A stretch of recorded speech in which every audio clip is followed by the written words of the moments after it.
Hello, everybody. Thank you for coming to the talk, Getting More That You Bargained For, which I thought was a good pun at the time, and now I'm just like, no. Anyway, so we are GYLD. I'm Fabian, this is Lex. We have a background in agency work and publishing across the last 10 years each. So I actually run a audio agency. We've worked on maybe 150 plus titles across games like Apex Legends, PUBG, Metal Gear Solid, yada yada.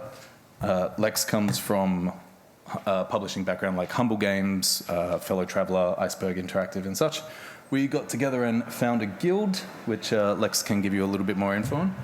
Yeah, so we basically started 2 years ago during the pandemic, where we noticed that these kinds of conferences don't happen that much and people still needed to connect. And that's where we started to help out devs, right? Like we wanted to make sure that development teams get that proper business support, and especially when it comes around making deals or closing deals, it's often not the first thing that you think of when you're making a game, and that's where we wanted to step in and help out. So over the last 2 years, we slowly started to support teams in different ways. We started in a traditional way of, okay, you have a game, you're looking for a publisher, how can we introduce and help you get that deal over the line?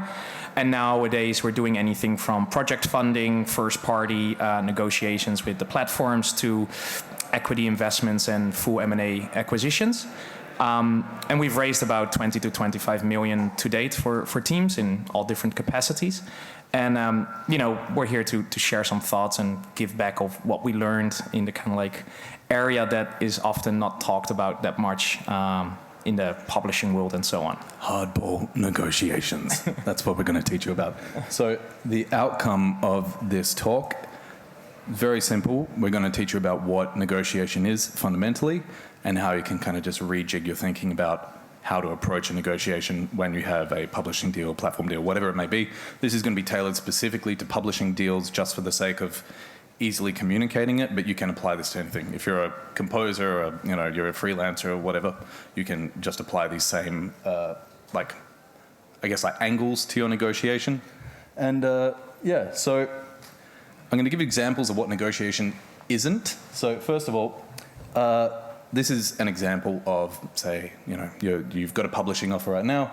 There's a development team that's venturing into the world of publishing. They have offered you $180,000 in development. You need $180,000 in development. Let's get that straight. But they've only offered you $150,000. So you have to figure out, how do we make up the difference? You could approach this from an angle of, let's convince them. We need to get this $180,000 or else we won't be able to finish the game properly. So you say, because we wouldn't be able to afford one of our contractors, we can't accept the $150,000. It doesn't actually make their situation better because they don't have the budget to give you. What do we do? Well, in this case, you could approach it as you both sacrifice a bit. You could take a little bit less, they could give you a little bit more, but then you need to find that budget elsewhere. So you're still going to be compromising your game.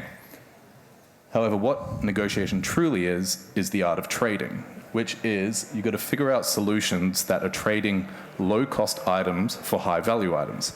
In this instance, as an example, as somebody who is clearly not a developer, I thought this was acceptable, but you tell me otherwise. You say, we would need one of your design staff for 3 months, which would save us $30,000, but you've already got them on the roster. It seems like maybe this could solve our issue and we can accept the $150,000 deal. That's the example, right? So the idea is that you're not trying to convince people, you're not trying to just bash your head against the wall and saying, I need this, I can't, do this without. You just have to trade items until you both figure out a solution. So negotiation fundamentals, sorry, I really should have a screen in front of me, but I'm just going to keep turning my head. Can you all hear me properly? Yep. All right, cool. So the fundamentals of negotiation, first, you need to prepare.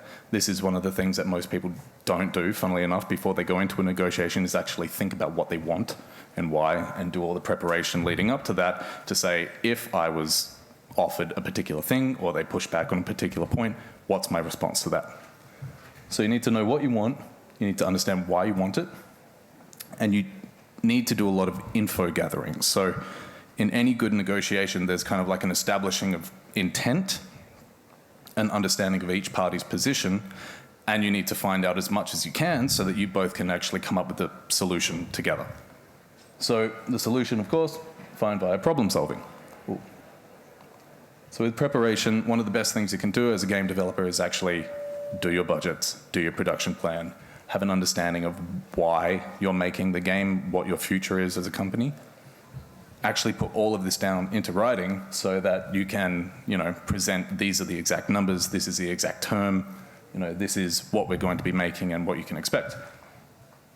Also, a bit of market research and forecasting does not hurt, so you understand what your potential return is and you can negotiate the right numbers accordingly. And in any kind of negotiation chat, I'd say, like that live negotiation, you should always have a minimum 2 roles. One is the lead negotiator, and the other is the person that chimes in and asks some questions every now and then and takes notes. You always need the support to the lead if you can get it. If you're a solo dev, highly recommend having somebody that can shadow you and just be there to act as support. We've seen it time and time again. As soon as there's just somebody sitting next to you, your confidence raises. You're able to just ask the right questions. They can come in and clarify what are the things being talked about. Way better. The key point there is that when you're negotiating and you're having the points that you want to bring across and you're very focused on figuring out how do I present this, you might not pick things up that the other party is telling you, right? And having someone there next to you to support you in that way that can pick up the things that are being said. During a negotiation, it's the most important thing, and that's why we had active listening, is letting the other party talk. The more that they talk, the more things that you will pick up that might be important to them, or things that they don't like, or things that they want to do, or so on. So having someone that can sit there and just listens, they will be able to ask the right questions to push things forward. And often when you're negotiating or when you're talking, you cannot do both at the same time. Have a think about that. So it's just to set expectations, we're just going to cover a few fundamentals with negotiation, and then we're going to teach you some applicable tricks of the trade. So hang in there until then. So knowing what you need, we kind of spoke about it just a moment ago. Understanding the finance you need, understanding the time it's going to take, the resources you need to make it. Not every game development studio has everything that they need in-house to be able to complete the game. You usually have to go to external companies for porting or whatever it may be for QA and such. It's hard to do everything self-sustainably. So you have to understand exactly where your limits and your gaps are.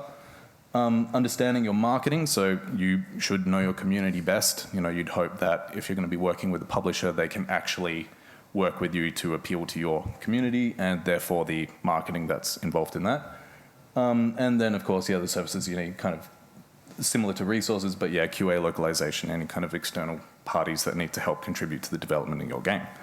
And this one's know your walkaway position, meaning if you've got your plans properly laid out and you know kind of what targets you're trying to hit financially speaking, and of course across the long term of your business, we're planning to build this whole universe of an IP. We can't sell the IP. We know that's our walkaway position. You have to know exactly what is the make or break deal term for you so that you can properly build your proposal or counter proposal around that. So ultimately, what's the big picture? So you need to be super prepared in understanding exactly what you want in order to best negotiate a good deal. Alrighty, so information gathering, I guess you can probably talk a little bit. Yeah. Well, it continues a little bit about what I said before, is that you need to understand what the other party wants or where their values are at. So note-taking, very important, of course, to also fall back on anything that you want to bring back up or have a particular argument about.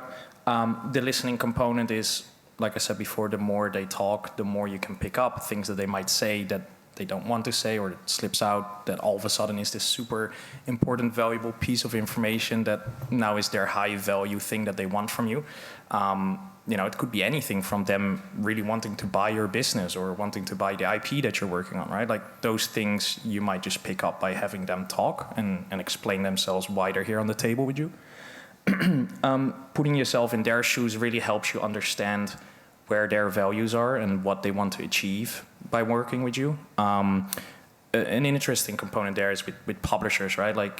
If you understand who you're chatting with, is it a publisher that comes in and it's a ship and forget type of partnership? Is it a publisher that wants to potentially invest in your studio and have a very long-term relationship with you and work this thing through 2 or 3 more games? All those things will come clear for you to understand where are their values and what do they want. Acknowledge, so that's really understanding what they're saying, right? And confirming like, yes, that's correct, I understand. You know, often where things can break down is when you're not on the same page.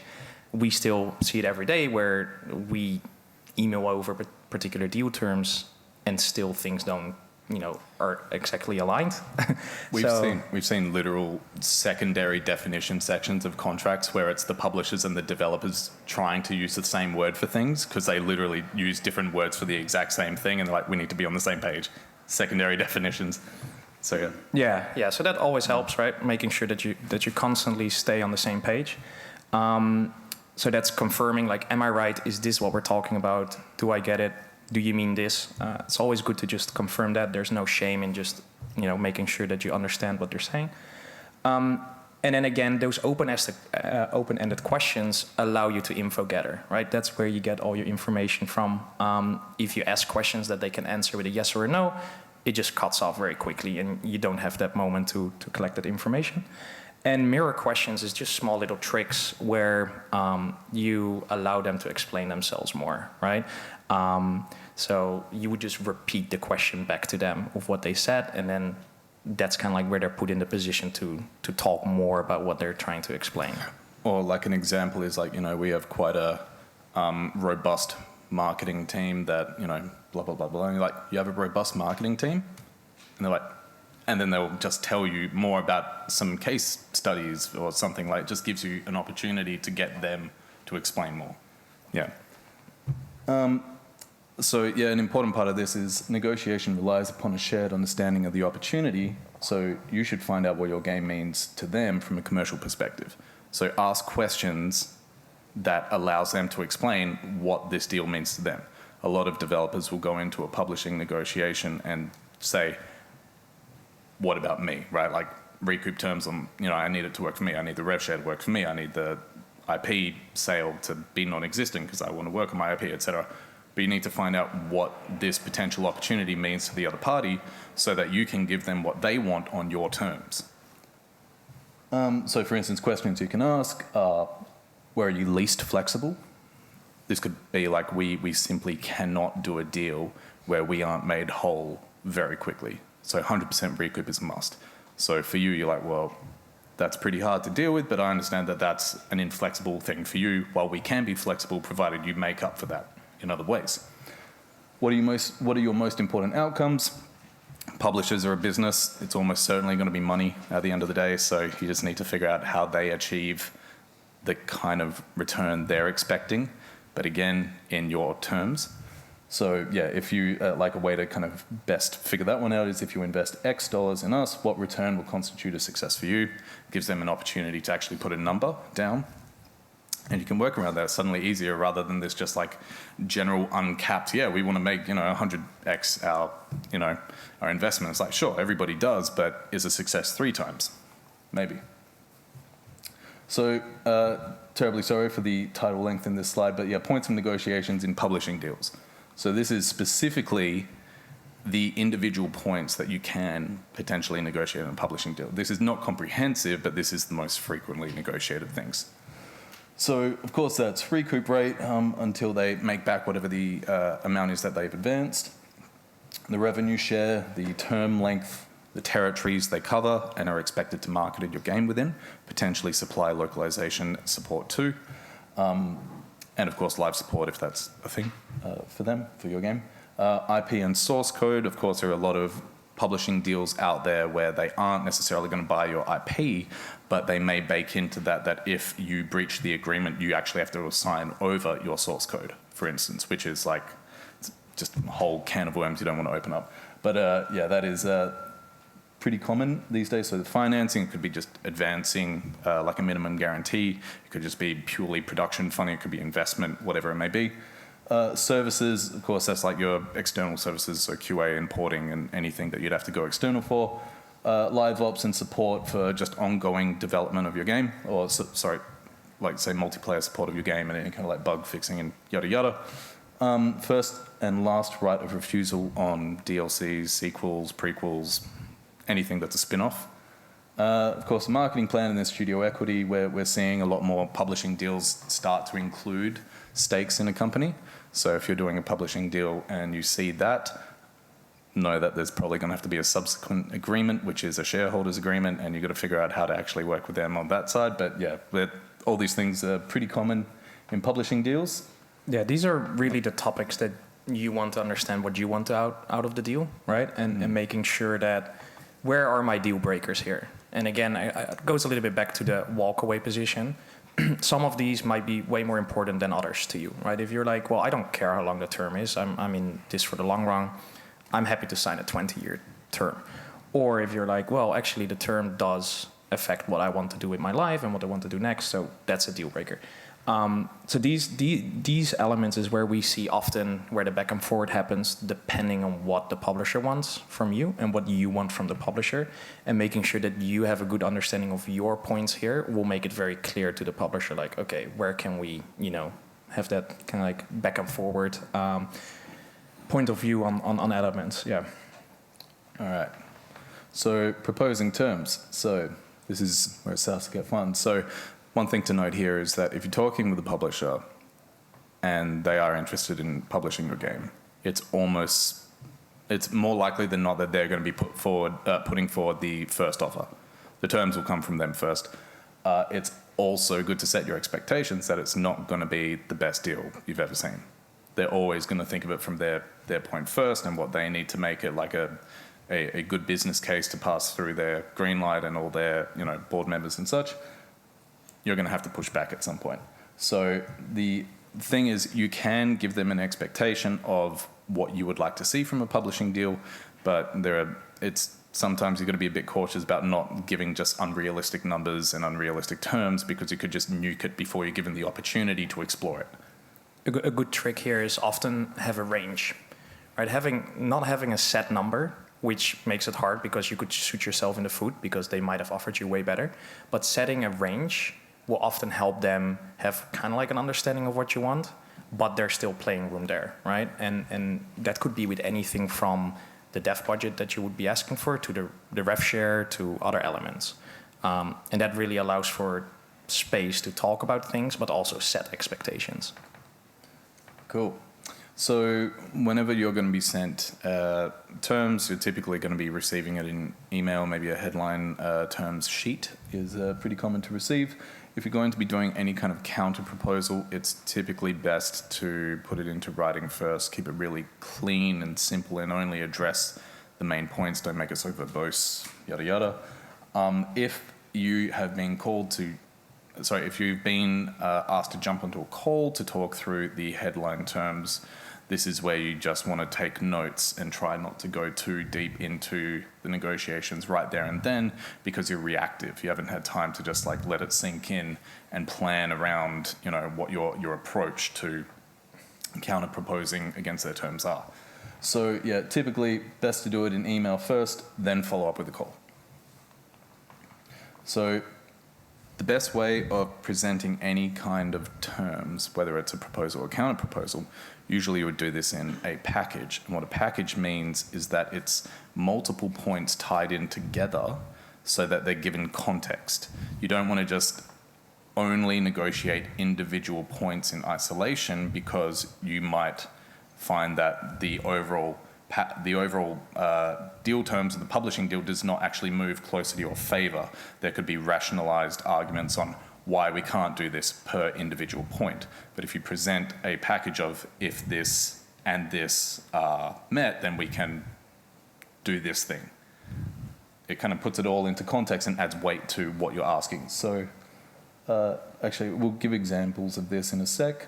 But showing flexibility and inflexibility, similar to how you would be gathering info before, you want to make sure that it's known where it's hard for you to accept a deal based on, and you can be transparent, like we simply just can't accept, whatever revenue terms because we have investors, or we can't accept 100% recoup on your side because we need to support our staff for the first 3 months of release. Like, how are we going to pay for them if we don't have revenue, etc. So another good example there, just a real term life example that we just went through was a publisher they were adamant about buying the IP. They just wanted that. And part of that actually was they wanted to buy out the rev share of the studio. And the studio was kind of flexible to say, okay, well, we can work with you on that, but we cannot sell 100% of our rev share to you. Because at some point, if the game is just a hit and you have this in the contract, we make less money than if we just keep the rev share. So that's where you then need to be very clear. It's like, okay, we can work with you by selling you some of our rev share for a particular valuation that you want to put on the table, but we cannot sell you everything. And that then instantly closed that topic and said, okay, we'll move on based on that understanding. And yeah, of course, specificity is always good. You want to make sure that you're not beating around the bush with any deal terms. You just want to say, I want, or we need, or, we can only offer explicitly this. Okay, so examples of packages. So this is kind of what I was saying before. Happy to accept $1.25 million with an 85-15 recoup and then 40-60, in your favor thereafter. Or if you want to fund an additional amount, which, it helps us to create not the MVP version of the game, but the more robust version of the game, we can accept a higher recoup on your side. And then, of course, you can have a little bit more rev share thereafter. We understand that you're putting forward nearly $250,000 extra. This is where we're flexible. So this is how you put these packages together. They're not necessarily going to come back and say, yes, we can accept this package, but it's still now weighted in that package. So they might say, okay, we'll give you 1.5, but yeah, we have to do 90-10 recoup, and then how about we do 50-50, for instance? And you might be like, okay, sure, that's better than doing the first package anyway. So yeah, yes, so going back to what negotiation is, which is trading, would like to give you some examples of how you can trade things. So here's an example. Publisher has presented you with an offer of $1.3 million. They want 100% recoup. They want 50-50 rev share thereafter, and they want a term of 10 years. You've determined that they've got a couple of main priorities. They need to make their money back as soon as possible, indicated by the 100% recoup. They then want 3 times return on their investment, which is indicated by the 50-50 rev share. They want to see it quite quickly, returning their investment, and they want to see a decent chunk of cash thereafter to make a decent profit. You can then say to them, well, I'm happy to accept this deal, but you don't want to just say, I'm happy to do this if you are happy to give us extra. We'll give an example of this after, but you want to present things in I can come to the table only after you're happy to come to the table. So this example is, if you commit an additional $400K over 4 months for DLC post-release, then we can agree to 100% recoup. Say, similar argument as before, you rationalize that we need to support our staff post-release, they need to work towards something. How about you do this? They might just say, sure, sounds good. Or a second example, if you can do 80-20 until you recoup, then we can agree to the following revenue splits. And this is again where you want to put it into a package, which is 55-45 in your favor until you make 2.6 million, which is they're getting 3 times, they get their recoup plus 2 times what their investment was, then 30-70 in our favor thereafter, noting that for them, the success metric is 3 times their return, so they should be technically happy to lower their amount after that, their rev share after that. So this is just an example of wanting to trade one thing that is, sorry, how do I explain? It's low-cost items for you, but it's high value for them, or vice versa. So what I was saying before is, the thing you want to do here, it's called the cabbage before the cake. I don't know, it just seems to be a common thing in negotiation terms, but it's if you, then I.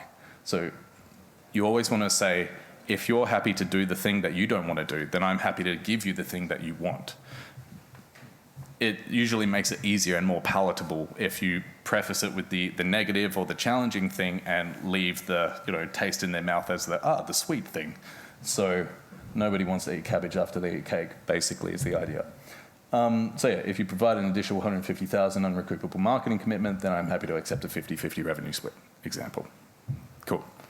The underlying thought here is that nothing is set in stone, right? They will always, of course, come with their initial offer, or they come back to you, and it's all a game in the end, right? Like even negotiating is this back and forward play that you do. So blindly just accepting the thing that they would give to you because they tell you that's the thing. What we always say is like try to think outside the box, and that's where that trading comes in. Like what is for you a low value thing that might be important to them, and how can you trade things off? That's really where it comes in, because you will see that publishers or investors in that matter are way more flexible than you originally have in mind. And that's where these rounds can go back and forth for several times when you come up with certain things that could be put on the table as an additional item. This is stuff you can practice at home. Super easy things. Just start trading, right? Start like delineating roles and say, hey, if you do this, I'll do this. And the more you do it, the easier it becomes. And then you can just start applying that to any publishing negotiations you have, but there are millions of dollars instead of cleaning the toilet. So, so solving the problem. So essentially, every single deal that gets presented, there's going to be some form of pushback. You should never accept the first deal. This is just known. There's always some movement in a deal. You can always make it more in your favor or more equitable, whichever way you need to be leaning. There are approaches to solving a problem within any kind of like proposed terms, but there are certain ways to do it that doesn't invoke any kind of emotions. So it's pretty known that negotiations can get pretty tense. You can easily get emotional in your arguments. Need to remove it as much as possible, and the best way to do that is also by just like making it easier for the other party to not get emotional about your arguments. So some of the things that we do is like we offer up what questions instead of why questions. We kind of touch on this in the next slide, but you want to find out what it is that doesn't work for them if you've proposed or counter-proposed terms. You want to understand why it's important for them to achieve their first proposal, or why it's important to them to counter what you've presented. And if it's not clear, like when you're asking them, you will have to jump onto a call to do essentially the info gathering and active listening that was talked about before. Again, if you're going to be in a call, you should always get some support, which is you should designate the lead interviewer, and then you have the note taker, or somebody that can come in and jump in and just ask some questions to help clarify or affirm, what it is that the person is saying they find difficult about the deal. And it's fine as well to adjourn, meaning that you can just say, let's take this offline. Let's actually just come back to you in the next 30 minutes or an hour. We need to talk about this because we actually hadn't considered your point before. It's valid. Let us think about how we can make this work on our side, or if there's a solution. Again, so trying to remove emotion, it's easier said than done. But things that you can do is, instead of asking why questions, you ask the what questions, as I mentioned. So when you say, like, why doesn't this work for you, it makes somebody have to defend their position. When you ask what about this doesn't work for you, it gives them an opportunity to explain themselves, free of emotion. They're more impassioned to do so. They're like, it's great that you asked that because we want to explain ourselves a little bit better. Hopefully this will help you to come on side. It gives you an opportunity to be empathetic rather than have to battle against somebody that's now quite defensive. So this is a good trick that we tend to use pretty often because people are very emotional beings. A good thing you can do is turn negatives to positives. So things that you can do is like, I understand that you can't accept a 80-20 recoup because you have these requirements. Your board will never accept something like 80-20. However, and you want to like point out that you've heard them, because one of the things that people want is to actually be understood and heard. It gives you an opportunity to label what their issues are, and as soon as you do that, it makes it 10 times easier to address it. Because at that point, when they know mutually that you're both on the same page, you can both start to work towards the solution together. So, example here. It sounds like the proposed recoup rate is the biggest challenge for you in this deal. We have limited flexibility here, but I've thought of some solutions that could work, or I'm sure we can think of something that will work. And then now they're on side to help figure that one out. The same thing there with addressing the elephant in the room. It's always more powerful if you know that there's something wrong, or there's something missing in your game, or there's something that you still need to do, and it's so obvious that it's not there. Let's say it's in your demo or whatever. It's always good for you to call it out, right? Because if they say something more negative about it, or their thought about it might be lingering through the conversation, it's better to just get it out of the door, right? And that's why we're saying just address it. Say like, yep, I know that what I sent you over wasn't perfect. These and these things were still missing. We are working on that, and that's one of our top priorities. It could take away a whole bunch of their arguments why they wanted more money or higher recoup rate or something, right? So think about how you could particularly address certain things that you could see them having as an argument against you. And yeah, that's a good tip. Cool. So yeah, of course, then, try to determine solutions and propose options that could work for them. Usually presenting more than one option is best, because then it may not be the perfect option for them, but it could kind of like bridge into something else that's a better option that works for both of you anyway. Trying to be as open with your problem solving, I guess, is probably the best thing you can do. Yes, of course, and if they say yes, then great. If they want to send you a contract after that, then this is where it gets fun. We've had many negotiations with publishers where it's taken months and we finally landed on headline terms, and then they send over the contract and it's their template contract, and we're like, seriously, like there's like needs to be 10 pages just completely rewritten. What you don't want to do at this point is necessarily go and get your lawyers to go and look through everything at that moment. You are unfortunately going to have to do the hard work of just making sure the sentiment of the headline terms are reflected in the contract. You're the one that has been going through it the entire time. You're the one that knows what you want to see in that. It doesn't mean that you have to perfectly write up all the new clauses and provisions in the contract. You just need to make sure that you're both on the same page and the intention is there. Then once that is agreed, that's when you go and get your lawyers to come in and make it all feasible and plausible for you to actually sign. Now, the whole thing of don't be passive is understanding that, when you have a contract on the table, everybody's tired by that point, most likely. So you have to keep telling them to, hurry up, I want to see the red line. You don't want to just sit back and wait for them to make edits. You want to constantly check in. I mean, not like be a nuisance, but we typically have like a 3-day follow-up policy. If anything's gone radio silent, it's always good to check in and just see, what the expected revision date is going to be. And yeah, just setting your expectations, meaning that if it's a large contract and your lawyers are going to be going through it, then, you could expect it to take up to a month, and it's going to be expensive. You can't really skimp on legal reviews because, it could cost you more in the long run. Everybody knows that. And then, of course, as you find out, once you've gone through all the terms, you may actually have to renegotiate things, because there could be something as simple as like, of course, we're not going to sell you the IP. But then, of course, there's that source code provision in their termination thing. Like, oh, hell no. And then they go, how are we safeguarded? And then you're like, all right, got to figure out how to safeguard you without losing my source code if anything goes wrong. Cool. Now, recommended reading. So if you're interested in becoming better at negotiating, there is a fantastic book called Never Split the Difference by Chris Voss. There is a fantastic, or you can do lots of different courses under Scott Work Australia. I think it's like a Harvard course that started like 20 or something years ago, and they have like, we got trained up by a negotiator that he negotiated all like the submarine acquisitions and such here, and everybody was going, oh my God, we spent so much money on it. It's like, you didn't see the first quote. So, yeah, that's definitely stuff you should look into. And then, of course, we're here to, do some Q&A, and we're happy to give some real life, I shouldn't say advice, general advice, that one. Cool. Now, thank you. Now, I believe questions, you have to come up to the mic if you want to, or you can yell it out and we'll repeat it. We have one. All right. We have two. First of all, thanks for the talk, guys. Thank you. Appreciate it. No worries.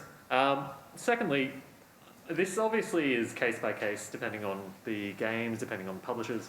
But do there tend to be certain terms that publishers really like to get from games that games are happy to give? And similarly, can you think of things that are commonly games like they're really hard for publishers to accept any budging on. So like, what things are cheap for games but expensive for publishers, and vice versa? Like, what are some of the common value points there? So some things to consider. We come across this all the time, is that no matter how cheap or expensive a game is, there's always going to be a significant sunk cost for the publisher anyway. So say it's going to cost them $1 million over 3 years to do all their internal work and go to external service providers, etc. Doesn't matter if your game costs $50,000 or $500,000, they still need to sink that in, or your game could be $3 million, right?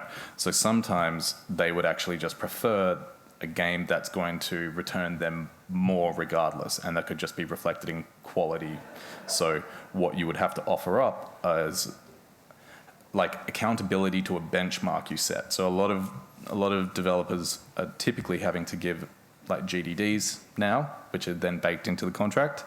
So you've got to be conscious about that, like what you're promising to give, because they may put serious value on, like, for instance, we had one recently that the dev said they can release Q1 next year. We've said to the dev, like, are you sure? Because if this does not release in Q1, they're going to nuke you. And they're just like, yeah, we're super confident. I'm like, all right, that's the the weight that they're putting on it. Because often there's penalty clauses, right? Oh, 100%. So if you're confident, then you're happy to accept the penalty clause because you're like, well, I'm going to deliver on that anyway. With your question about what we see, I would say we see less publishers offering rev share in your favor. It's a thing that you have to fight for. They will probably start in their favor or 50-50. And then it's like that game of like, where are my strong negotiation points, where are theirs? How confident am I? Do I have 5 other publishers lined up that are ready to put dues on the table, right? And you can just say, well, this is going to get signed no matter what. If you don't want to move here, then I'm going to go with 5 of the other ones that I have. So that's one thing that we see, just where things are starting. And then the other thing is, what we tend to see is how niche your game is that you're making. We do see publishers often, they're expanding in different areas, multimedia, those types of things. So they're looking at, where can I make my deals? Can I sign an Xbox Game Pass deal? Can I do something here? Can I make my money there? Humble bundle packs, all that kind of stuff. And they just look at your game and how niche it is and how many of those additional deals can I sign. The more niche you are, the harder they will argue for stuff in their favor. If you have something that's a very broad market type of game, they're often more flexible in those things. Yeah, cool. The underlying thing is that the appetite for risk is significantly lowered now. So they're going to ask you for as much as they can, and they're going to hold you to account for it. Yeah, in the current climate, definitely. Yeah, gone are the days of just 30-70 as like a standard. It's now like, the other way around. So, no worries. Thanks for the question. Hello. Thank you so much for this. So my question is, what are some publishing deals that you've seen that are literally too good to be true? So stuff that the developers come in and they have publisher that just aligns with their values, with what they sort of stand for, and it's true cooperative, rather than the crazy terms. Once you have that publishing capabilities, once you can actually push a game on consoles. We've seen, I don't know about too good to be true specifically. I mean, we have had moments where we thought that, and then when we got them to clarify some points, we're like, that makes sense, that wasn't the offer. But we've all right, so real case scenarios with us, we've actually had a client before that had €1 million on the table from one publisher. He said, I'm going to sign with them. I don't really believe you can go and get us a better deal. And it was going to be like 60-40 in the publisher's favor. And then we said, sure, challenge accepted. And 3 weeks later, we're like, all right, we got you 1.7 million in minimum guarantee. We got you 45-55 in your favor. Commitment to, all these different platforms plus ongoing DLC support thereafter. Yada, yada, yada, and you don't have to sell the IP, which the other deal was like, we want the IP. And they just went, shit, and just signed on the table immediately. It was just, yeah. So if you know where to push, you can actually turn any deal that could appear not so great to turn into something quite phenomenal.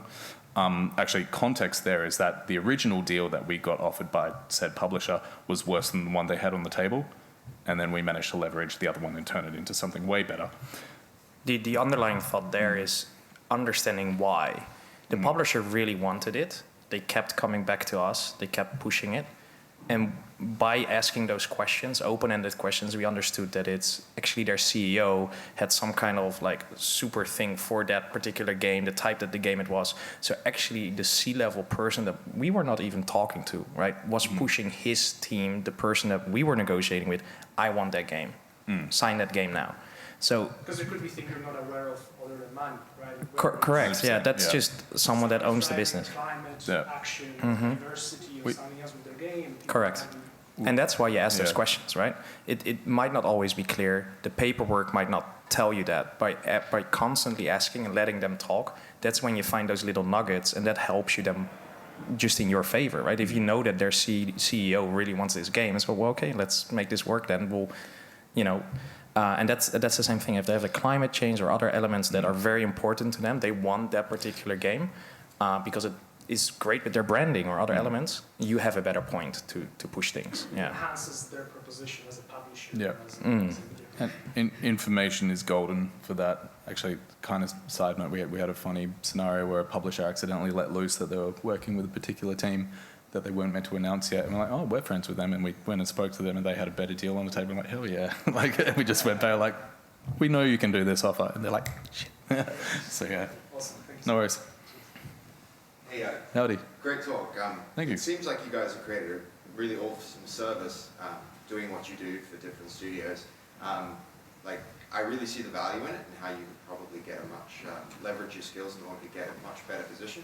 I'm curious, what does it cost the studio that commissions that work from you? Oh, we do this all on a no-win, no-fee basis.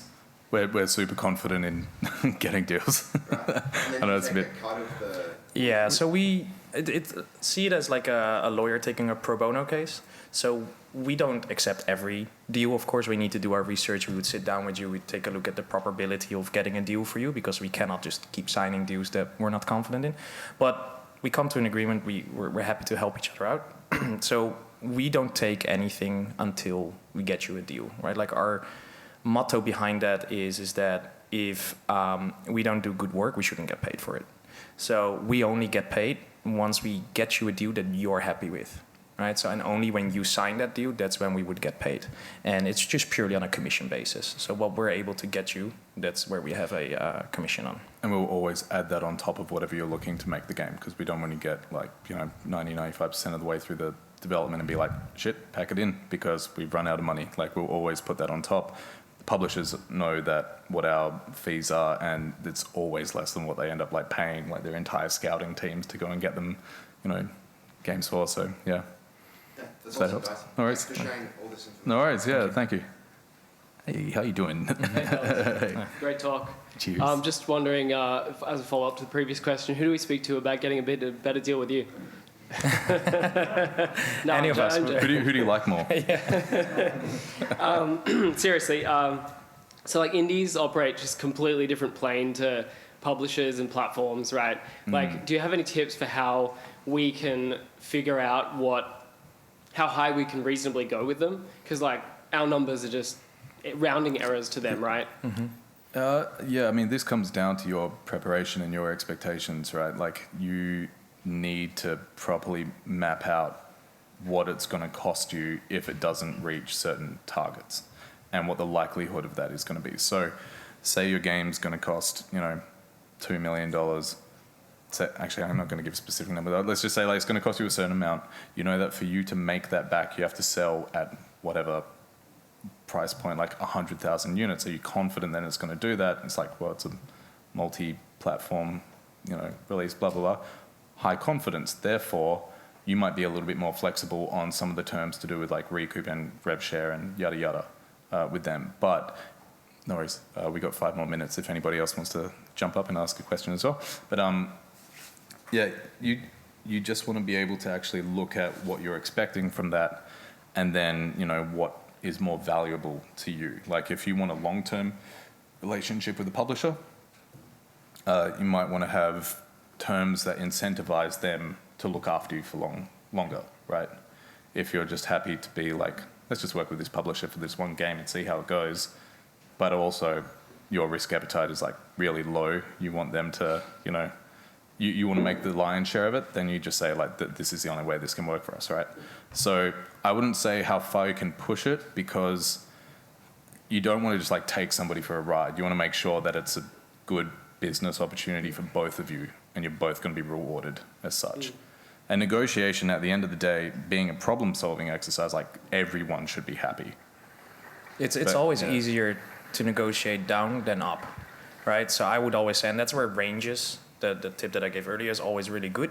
If you set a range and the bottom bit of that range is the high end that you want to start at, then at least you give them a range, but you don't care what they pick because you're already happy. Even if they pick the bottom line, that's already your top bit that you want.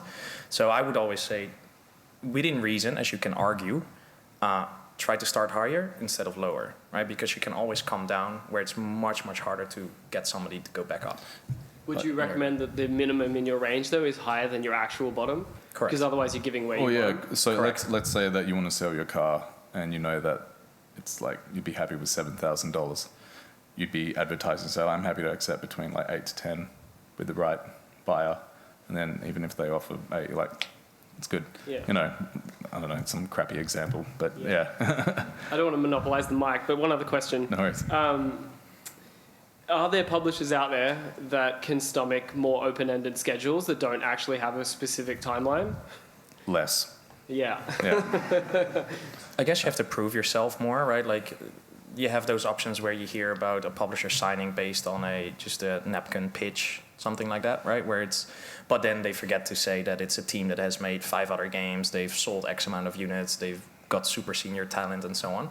So there's always a thing that lowers the risk of the publisher. You just have to find what it is, right? So if you guys want to pitch it in that way, how are you gonna kind of like support that, right? And that could be in your talent and the things that you guys have done that you've proven yourself before. That's where I would put my efforts in.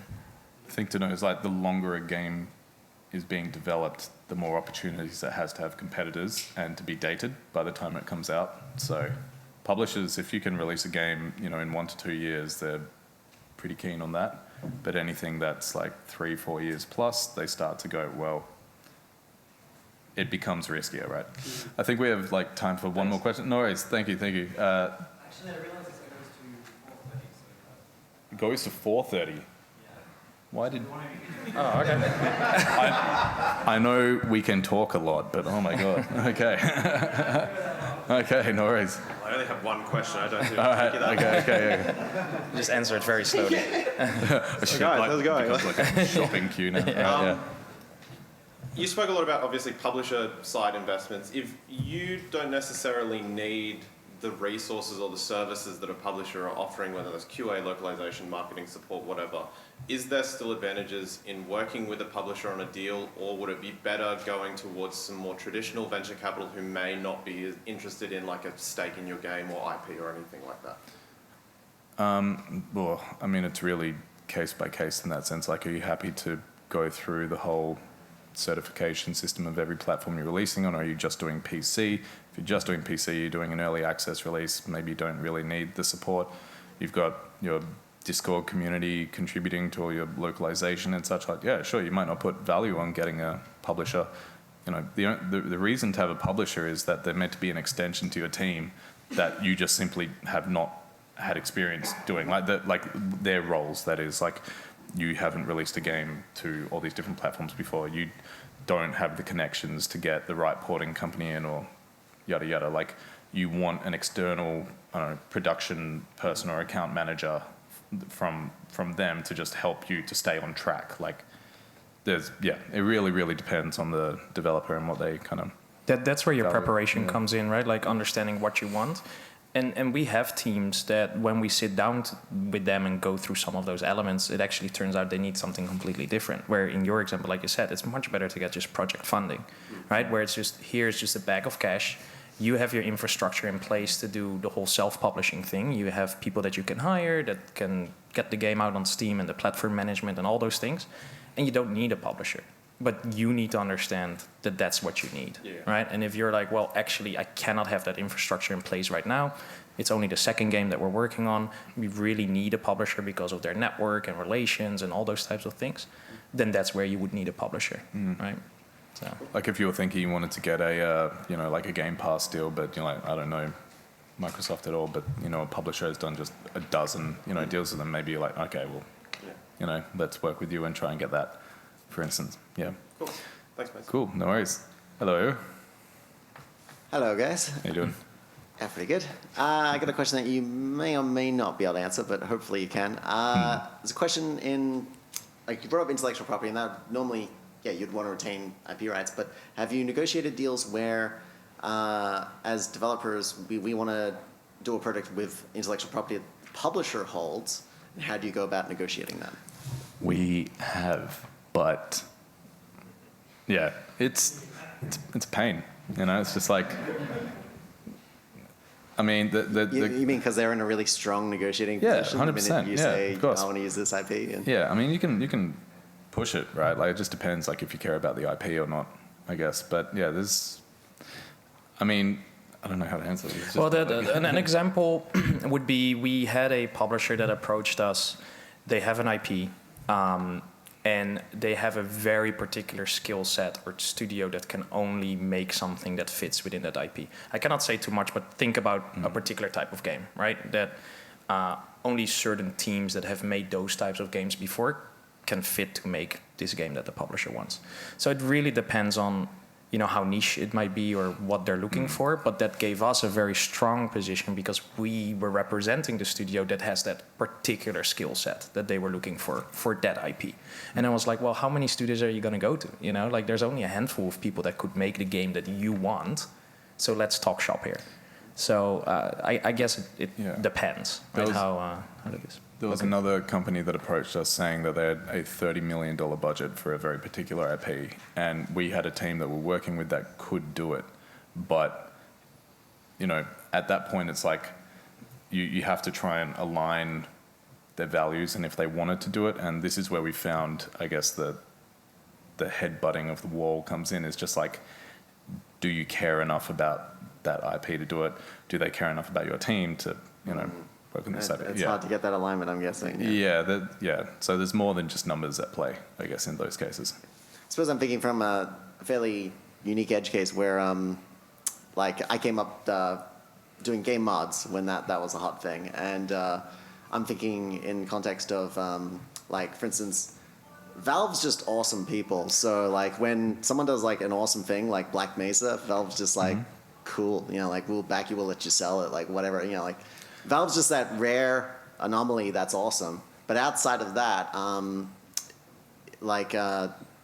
mod teams that have done mods for a long time in a particular IP, if they approached a publisher that owned that IP and they haven't released a game in that IP in a while, how does that conversation go down? You've made a mod of game, it's gone really popular, and then you've gotten a nice legal letter. Is that what's happened? No. Okay, no, all right, that hasn't happened. All right, no worries. I was going to say you have no power then, very little.